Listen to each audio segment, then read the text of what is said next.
Welcome to the show, everybody. Today, we're going to be diving into the core of strategic supply chain and brand differentiation. We're exploring how even the smallest component, the button, can elevate a garment from commodity to craft.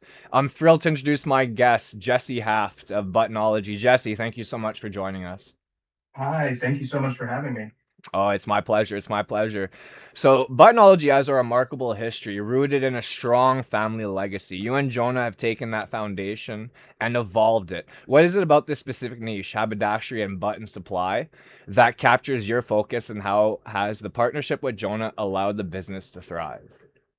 Oh, that's a great question. Well, I will say that, as the business has evolved over the years, technology has been one of the larger components of that. Jonah and I now are utilizing features like AI. We're utilizing MailChimp. We're taking it on to the next level. We've actually recreated our website in the last year, which has been fantastic, and that helps us to elevate the brand a little bit, and that definitely has helped to change the approach to our business utilizing technology. That's wonderful, wonderful. Now, before we Yeah. continue into that, because it sounds very, very intriguing, just so the audience knows, Yeah. who is Jonah? Who are you? Who is Buttonology? So Buttonology, we are a team of buttonologists, which is a coin that was termed by my father a long time ago. And a buttonologist is essentially somebody who knows buttons in and out. We know the product line from start to finish. If you come to me and you're like, "Hey, listen, I need a slotted button for this specific garment, and I'm looking for this specific size, this specific color," Jonah and I get to work, and we'll source that item for you so that you can have exactly what it is that you're looking for. That's wonderful. You get the button of Yeah, your dreams in a timely manner. Timely manner. exactly. All right. And we mentioned the family legacy. You and Jonah, you're not siblings, I imagine. You're very close friends, if I Yeah, remember correctly. yeah, absolutely. All right. Can you tell us I about how? actually, I absolutely, yeah, I kind of I skipped over on that question a little bit. So No worries. Jonah is my partner. All right. My name is Jesse, All right. and we are buttonologists. Buttonologist. Um, yeah. Very good, very good. And I remember from our previous discussion, the Buttonology business, a remarkable family history. It was started by you and Jonah's father, if I remember correctly. Can you tell us a That's little correct. bit? Tell us a little bit more about that Yeah. story. Yeah, absolutely. So our fathers each took over their father's button businesses. And over the years, they maintained friendship as they knew each other within the industry. And at one point, they actually, I believe it was in 1986, decided to start a company together. These are our fathers. So our fathers started Button Gallery together. And at the time, Richard's father actually needed him to come back and work for him. So it made for a difficult situation for my father because, Richard then became both his partner as well as his competitor. Mm, So my father ended up buying out Richard's portion of the business and continuing on. And again, they always maintained their friendship. In some instances, they actually shared office space and things like that over the years, which was pretty crazy. wonderful. And then finally in 2005, they decided to do it again, and they came out with Buttonology, and that is where the coin buttonologist began. I love it. I love it. Yeah, It shows the expert approach taken to such a simple piece of apparel, the button, but it right. has such impact because arguably on a nice piece of a nice ensemble of apparel, the button, Mhm. it's such how do I put it? It's such a unexpected piece of your artillery. You know what I mean? Absolutely. It's a very nuanced item that, can really change the entire feel or the idea of a garment. A hundred percent. A little Yeah, splash of complementary color. absolutely. It does That's what we do wonders. best. It does wonders. I know. I imagine so, and I know so. So because of that, as I said, we're taking the smallest component, the button, and we're elevating it and the garment from commodity to craft, which is precisely why we've titled the episode From Commodity to Craft, because we Yeah, believe unique quality and service are the craft that pulls business out of the commodity trap. So let's start with the problems that Buttonology solves, the cost of looking generic. So, with regards to this, Jesse, an apparel brand comes to you, they are often looking for a solution to a branding problem they didn't realize they had. When a brand uses generic and consistent components, what would you say is the single biggest financial inefficiency that creates for them? Is it the lower perceived value that prevents premium pricing or the risk of supply chain failure? no, it's the risk of appearing less premium within a very competitive marketplace. And we're fortunate that we sell just about every type of button that you can possibly imagine. So if a customer wanted to elevate their brand slightly and use something that was a little bit more premium, premier, they can do that. If they wanted to instead go with something that was more cost effective, we can serve that customer as well. It really just comes down to what the customer's needs are and how we can serve them. Wonderful, wonderful. Yeah, With regards to that, it does double what we said about the button being such an unexpected piece of ammunition for the ensemble artillery. And it absolutely. has that impact. It has that stop in the scroll impact upon the viewer, upon the recipients of the ism that the button creates in the entirety of that ensemble. And that is exactly what you guys specialize. It takes them out of the realm of being forgotten and adds them into the That's realm exactly of right. being noticed. It adds That's exactly right. noticeability through the most simple, the most not overlooked, I suppose you could say, the most overlooked aspect of the entire outfit. It has the most. Sure. It has literally the most impact to it, thanks to Well, that Buttonology. that also brings me to one of our biggest challenges as well, which is, I'm not sure if we're ready to even discuss this, but it is the fact that buttons are the last item on a garment that are thought of. Mm-hmm. Most people design their entire garment front to back, and then they forget about the button. Oh my goodness. I know. So that puts the strain on Jonah and I to quickly solve their button solution. And in most cases, it requires jumping through a few hoops, making a few phone calls, and doing what we do best. So I appreciate that. I myself had this suit made custom at yeah, a local chain suit manufacturer, and it was the not bragging, but it was the most expensive option that I could get for the custom suit. My only regret, well, I have two of them now that I've had this podcast with you. The second one we'll get to in a second. You can guess what it is. The first regret that I had being an artist, I prefer to design my own graphics and whatnot, and I'll show you this doesn't have hand designed graphics. It's very nice. Have a look at that. See, it's nice. It's smoky, yeah, a smoky it's got some flash to it. a smoky rose pattern. I would have preferred had Yeah, that been custom designed though, but that was the first kind of regret that I had. There's no real regrets to it. It's a fine piece of garmentry, if that's the word. But now that that I've had works. this, I realized they never even had me custom design or select the buttons. The buttons are just the black generic plastic buttons, and it's true. In a custom suiting process. That's interesting. That's Yeah, interesting. it's We very actually we have a interesting. lot of people that come to us in a situation similar to yours, which is that they just want to buy six buttons for a suit that they've just purchased, and they want to liven the thing up and elevate it a little bit. And that's what you guys do for them. Yeah, And it is the core financial truth. The lack of strategic components forces them to compromise their brand story. And Buttonology is known for its premium European sourcing. So, beyond the ethical reasons, how would you articulate the strategic business advantage this quality commitment provides to your clients? How does the integrity of the material directly contribute to the client's brand equity? that's a great question. I mean, European just speaks to quality. One of the biggest reasons that we decided to go the route of Europe was something that you kind of washed over a little bit, which was a lot of the the economic and humanitarian aspect of it. We want to support an economy that is going to pay their employees fairly, and give their workers a living wage. That's one of the most important things to us.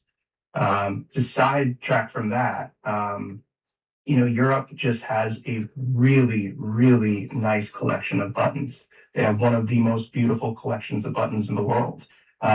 We wanted to feature that. We wanted to make it our own, and you know, really push into that atmosphere of the industry. The higher end side. Understandable. It has the Yeah, humanitarian aspect to the way the the wares are created, I suppose you can say, but it sure. maintains Yeah, the quality that is sought after. It's wonderful. It's wonderful. yeah, So identifying that the problem is one thing, but fixing it requires operational excellence. That brings us to your exceptional customer service. Now, from what I sure. remember in our previous discussion, uh, you said that Buttonology actually knows all, give or take, 2,000 customers by name. Yeah, that's right. So I just recently checked, and we're actually up to about 2,500 now. Wow. And yes, we do like to know all of our customers by name. We like to maintain a relationship with them. It's not just, it's not just button sales to us. It goes back to, the family business philosophy, which is Hmm. that, you're picking up the phone, you're calling somebody, you want a solution, in that process that you're taking, and we provide that solution. It's wonderful. It brings me back to a comment that I was going to say, but I forgot to say it. Autism, excuse me. With regards to the Mm, family business, how you mentioned that your father and Jonah's father, and I believe Richard, were all competitors, but they still maintained friendship, and they ended up correct. going competitively and then reuniting as a friendship-based business that Right. thrived together into the buttonologist's expertise that it is today. Yeah. It reminded me of this quote that I love this quote. It's my own quote. It sounds so egotistical when I say that. I'm going to quote myself here, but the quote is, "Why make it a dog eat dog world when it can be a God greet God world?" You know what I mean? And that's Oh, precisely what absolutely. Buttonology has done, that through that competitive, down with the competitive, up with the friendship focused business, that conglomeration, Absolutely. and further. Absolutely. I mean, to bring that point a little bit, further across, there we if we can't serve your needs, if you come to us and it's just an impossible task, we don't have the six buttons that you need for your suit. We are absolutely happy to point you in the direction of the next best option. Mhm, That's something we do because at the end of the day, we just want you to get what it is that you're looking for. it's wonderful. That means more to us than that it's coming from us. That's it. I love that because it furthers the last point. Sorry, the one last point that I wanted to make to that, but I love your interjection. It was furthering that final point. I think it'll add more impact to it. That in a business linked environment, the client or the service recipient and the service provider or the business are sometimes seen at opposing ends as well. In the dog Sure. I mean, in the dog eat dog sense of the world. So your buttonology, sorry, right. just to finish that thought, of course, the buttonologist approach of knowing your customers in person, creating that rapport to them, it also elevates that dog eat dog aspect into a God greet God dynamic between. Sure. I mean, we don't want it to seem transactional, and that's why it's important that we know all of our customers. I agree, and that also furthers the point that unique and eye-catching design is more than just the visual design represented. Your customer service speaks its weight in gold when Absolutely. compared to unique and eye-catching design. Customer Sure. service is part of that, and it appears that knowing all of your customers, 2,500 customers by name, building rapport with them, etc. That whole approach is the unique and eye-catching style of customer service that Buttonology utilizes to cement the friendship Exactly. it creates Yeah. with its customers, and business partners too. It's For wonderful. sure. Yeah. So that being said, your partnership with Jonah is the perfect 50-50 split. He handles the creative and customer vision, and you manage the complex logistics. This balance is the key to your success. When you and your team thoroughly diagnose a new client's needs, what are the top three non-visual data points you prioritize to ensure a smooth engagement, such as lead times, required certifications, or specific material constraints? Yeah. I mean, really what it comes down to is generally pricing, minimums, and lead time. If we can tick off those three boxes, for a customer, then we know that we've met their needs. Um, Now, lead times generally, and I'm not sure if you really want to get into all this, but Europe and China have different lead times. Our preference is to shop Europe because of those shortened lead times. Additionally, Europe has much lower minimums than Asia, and so we're able to purchase a lot less of that item for you, which makes sense financially. It makes sense from a business aspect. Mm-hmm. And then lastly, um, delivery. We want to ensure that, we get this customer exactly what they need in the timeline that they're looking for it. If we can tick those three boxes, well, hey, we've done our job. It's wonderful because also it sounds like you are very experienced in the process, and because of that you're able to prepare and anticipate factors that the customer, the clients, the recipients of the miracles you provide them would not have necessarily Absolutely. anticipated because of Sure. I your mean, sheer experience. well, there's a lot that goes on in the background. Yes. It is as simple as those three things. Pricing, minimums, and delivery.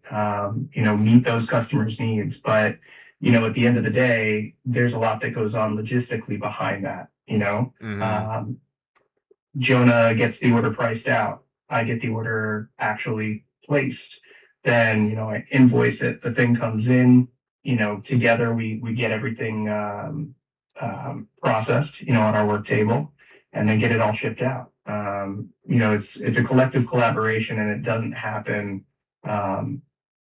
Within an individual aspect. It has to take place within the team atmosphere. Otherwise, it just doesn't get done. There's a lot that goes into being a buttonologist that is the unseen.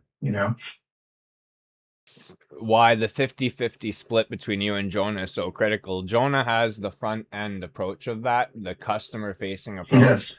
but that's equally as important as the back end, because the back end is the substance behind it. Without the back end being Right. expertly applied, whatever the customer's vision and the front end achieves doesn't see fruition because the back end will cause the obstacles there.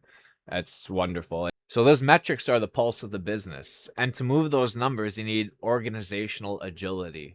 So Jesse, you mentioned that Buttonology is not the Titanic, it can pivot quickly. What would you say is the biggest technical hurdle that your clients face when they try to manage their own supply chains? And how does your small team's communication system overcome that hurdle for them? Revolutionize your brand with Buttonology. Well, I mean, I think one of the biggest aspects of it is the fact that we have done all the sourcing. We have the relationship with the customers, and we have the relationship with the factory, but they don't know the two. The two of them don't know each other. We are the link between.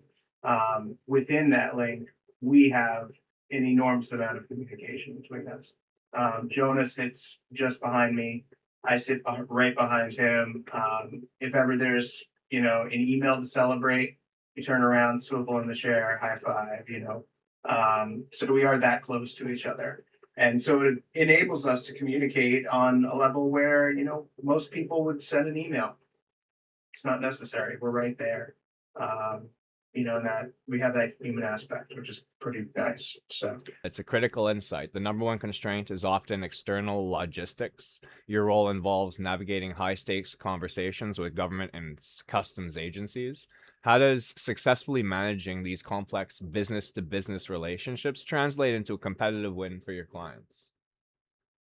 I mean, really at the end of the day, you get something cleared through FedEx and U.S. Fish and Wildlife. Jonah and I turn around in our chairs and high five.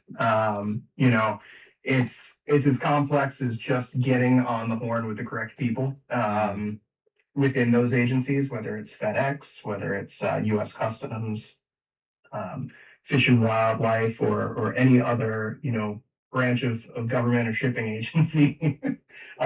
Sometimes you just need to jump in, roll up your sleeves and get the work done. That's it. Sometimes it's also out of your control, and you have to have expert customer service to relay that information to the customer in those Sure, situations. So it sure. furthers your expertise in the business, furthers Jonah's expertise, and those external logistics that might sometimes be the not insurmountable, but the uncontrollable obstacles that a buttonologist faces.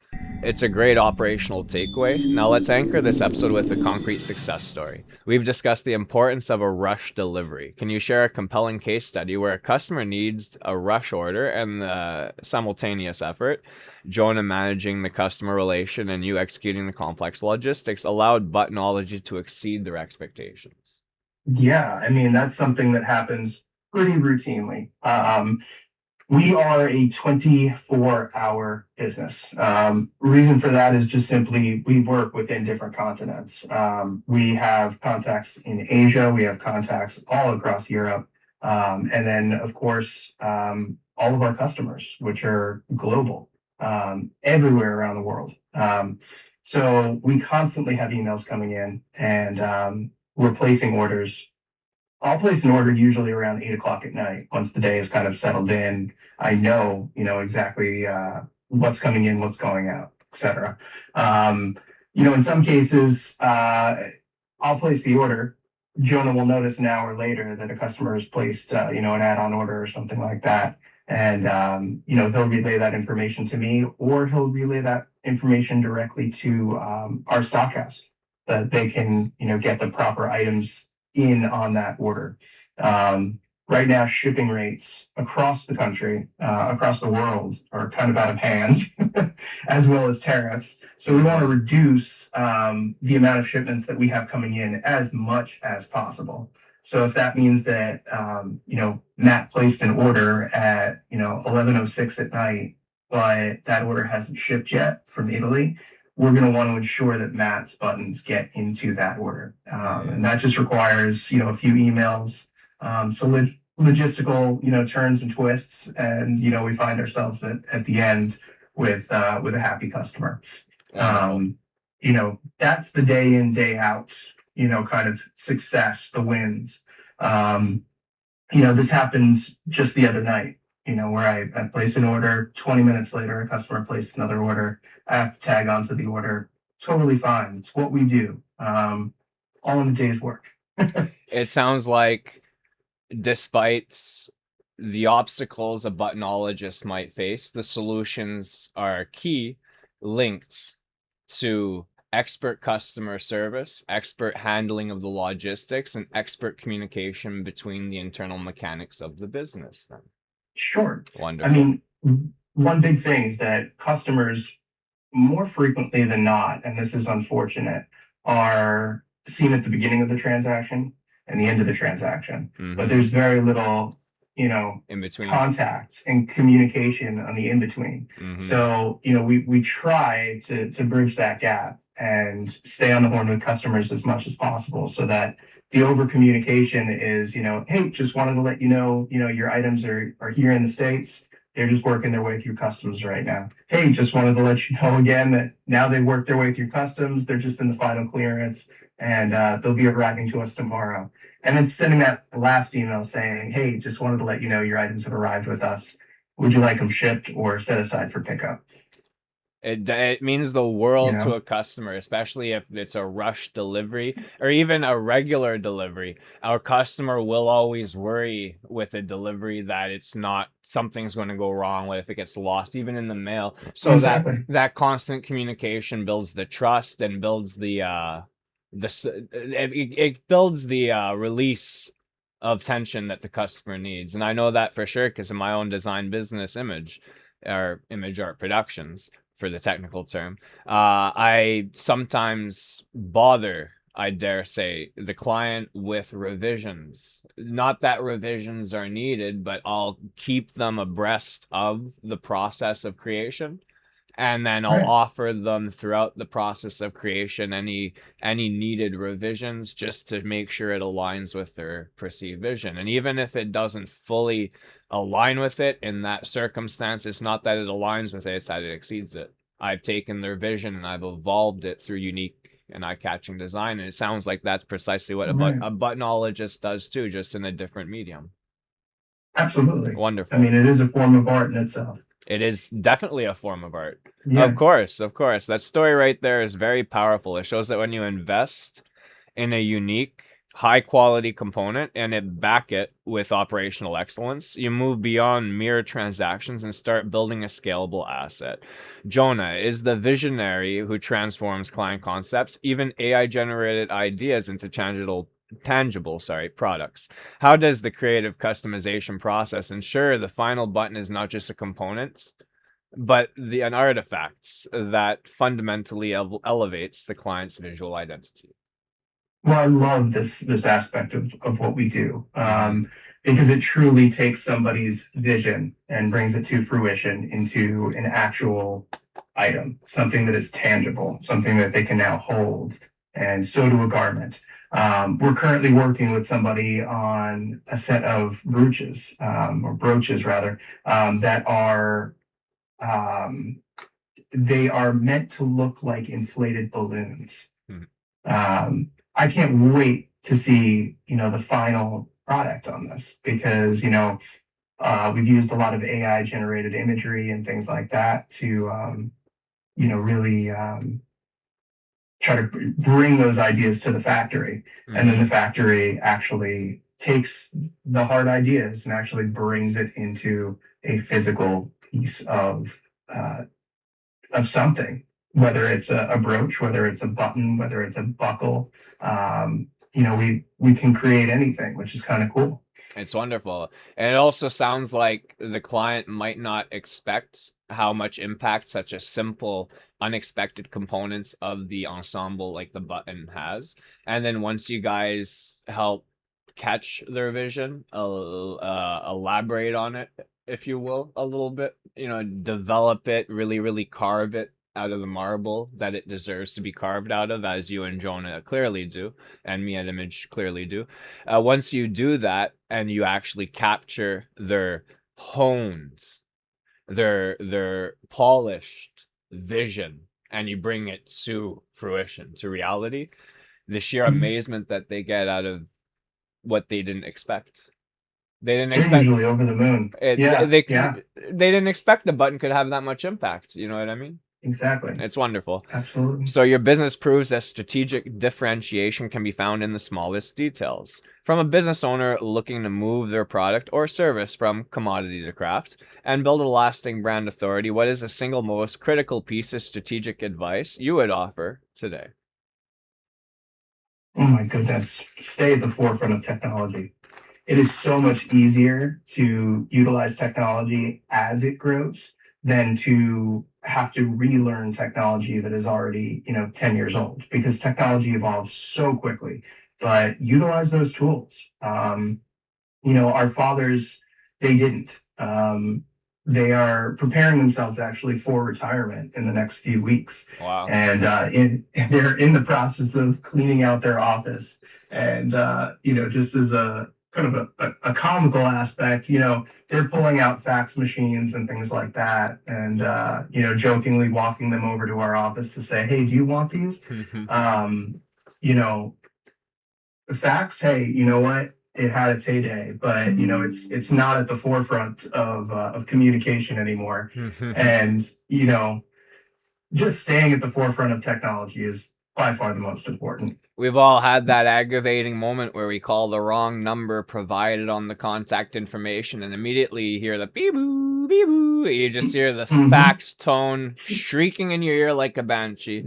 It had its heyday in communication, and let me tell you, that was what, 30 minutes long? Ish. Ish.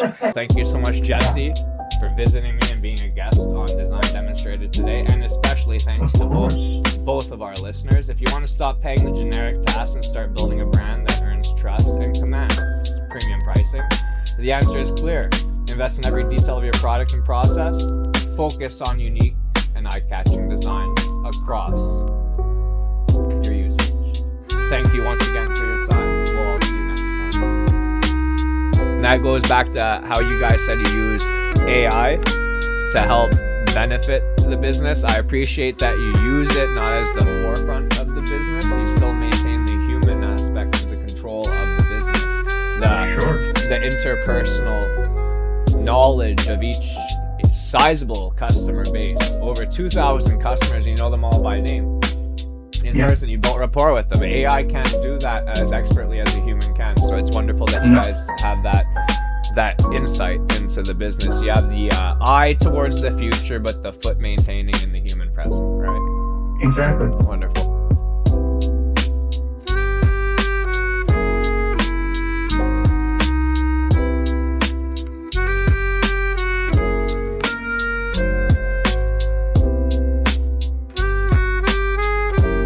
It's an industry that crosses borders, because there's the fashion aspect, the artisanal aspect.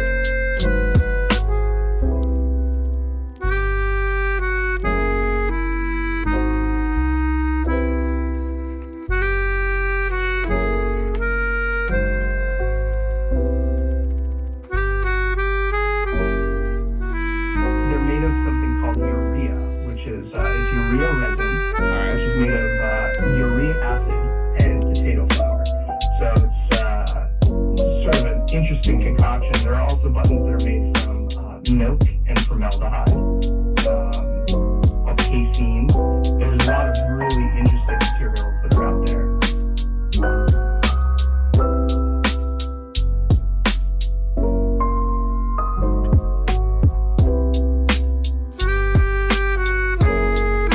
All of it is a really interesting type of wood. It's grown all across Europe, and it's incidentally grown right behind our factory.